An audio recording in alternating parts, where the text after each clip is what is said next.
कितने उदाहरण दें आपको। 10,000 हाथियों का बल रखने वाला दुशासन बेचारी द्रौपदी की साड़ी खींचने लगा।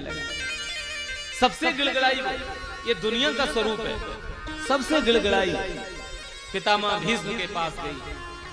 पितामह आप तो बाबा हैं और आपके लिए तो सब बराबर है, आप इन नातियों को इनको सबको डांटो ना कि ये क्या कर रहे हैं। लेकिन बताओ ईमानदारी से पितामह भीष्म बोल पाए थे क्या उस समय? ये दुनिया का स्वभाव ऐसा होता है, जो बलवान है उनके साथ ही लग जाते हैं। द्रोणाचार्य जी के पास गई द्रौपदी, साड़ी खींची जा रही थी, किसी ने समर्थन में हाथ खड़ा नहीं किया। कृपाचार्य जी के पास गई, गिड़गिड़ाने लगी कि महाराज आप तो कृपा के आचार्य हैं, आप तो कृपा करो ना, ये एक सरासर अन्याय हो रहा है आपकी आंखों के सामने। कृपाचार्य जी बोले तो कुछ नहीं, इशारा कर दिया एक उंगली उठा के, संकेत कर दिया कि बेटा द्रौपदी इस संसार में तुम्हारा साथ कोई नहीं देगा। ये दुनिया की रीत ऐसी है, ये दुनिया वाले न्याय नहीं जानते हैं, ये तो जिधर हवा चलती है उधर ही को लग जाते हैं। इसलिए बेटा मैं इशारा कर रहा हूं कि इस दुनिया में आशा मत करो, इन हम सबसे आशा मत करो, यहाँ निराशा मिलेगी। तो फिर क्या करूं कृपाचार्य जी? द्रौपदी ने कहा, तो इशारा कर दिया एक उंगली उठा करके कि द्रौपदी केवल एक द्वारकाधीश ऐसा है कि अगर उसको पुकार लिया, अगर वो उनने सुन लिया, तो फिर ये सारी दुनिया भी विरोध में खड़ी होकर के बाल बांका नहीं कर पाएगी, तुम्हारे सम्मान को चौपट। और सबको भुलाकर फिर सुने भगवान द्वारकाधीश की टेर लगाई। और फिर आगे जो हुआ आपको सब पता है। भगवान द्वारकाधीश वस्त्र बन गए, साड़ी बन गए, भक्तों के लिए अपने सम्मान को भुला देते हैं और अपने भक्त के सम्मान की रक्षा। साड़ी बन गए, भगवान को कृष्ण अवतार सुना, राम अवतार सुना, भगवान का कच्छप अवतार सुना, हयग्रीव अवतार सुना, भगवान के 24 अवतार सुने। भगवान को जब जैसी जरूरत पड़ती तब तैसा बन जाते हैं।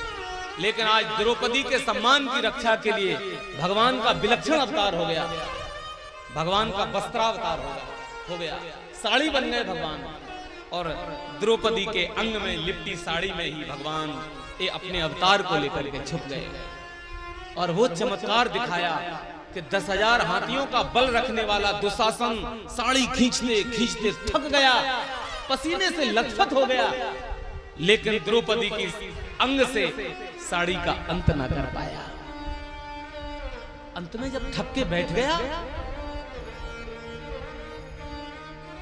दुर्योधन ने ऊपर से कहा कि दुशासन, इतने बड़े पराक्रमी योद्धा होने के बाद, ताकतवर होने के बाद एक स्त्री की साड़ी का अंत नहीं कर पा रहे हो? तो दुशासन कहते हैं कि भैया पता नहीं चल रहा है, पता नहीं चल रहा है ये साड़ी है कि ये नारी है, ये द्रौपदी है साड़ी का ढेर है, नारी है कि साड़ी है, साड़ी है कि नारी है, साड़ी बीच नारी है कि नारी बीच साड़ी है, मुझे समझ में ही नहीं आ रहा है। दुर्योधन ने ऊपर से कहा कि ये बातें पहेलियां मत बुझाओ, दोबारा से साड़ी पकड़ो, मैं देखता हूं कब तक साड़ी का अंत नहीं होता है।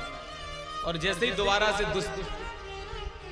दुशासन ने साड़ी पकड़ने की कोशिश की, तो उसी सभा में फिर आकाशवाणी हुई और उस वाणी में ये निकला शब्द गूंजे कि अरे मूर्ख, तुझे अभी समझ में नहीं आ रहा है कि ये द्रौपदी के अंग पे लिपटी ये साधारण साड़ी नहीं है, साधारण वस्त्र का टुकड़ा नहीं है प्यारे, ये साक्षात जगदीश्वर, जगदाधार, जगत नियंता द्वारकाधीश आज वस्त्रावतार लेकर के, साड़ी अवतार लेकर के द्रौपदी के अंग से जो है चिपक गए हैं और रक्षा करने के लिए।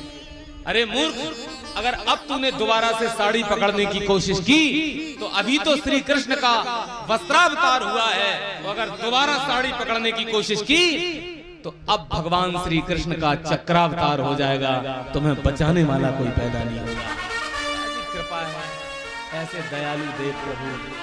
कौन था द्रौपदी का? सारी दुनिया विरोध में खड़ी थी, लेकिन भगवान ने